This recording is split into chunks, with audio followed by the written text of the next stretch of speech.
چگونه فول بریج بزنید؟ اسمش این بود فکر کنم دیگه.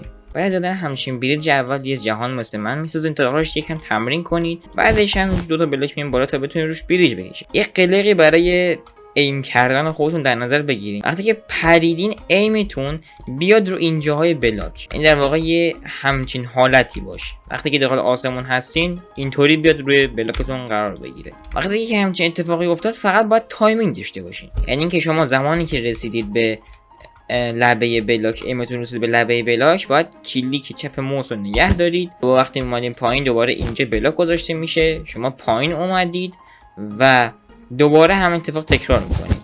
ولی اگه ما فقط اس رو نگه داریم اینطوری میشه، میافتیم زمین. حالا باید چیکار انجام بدیم؟ باید اس تاب بکنیم. وقتی تا بلاک قرار دادیم باید همون زمانی که قرار داده شد اس رو یه بار ول کنین دوباره بگیرید. لایک و فراموش نشه.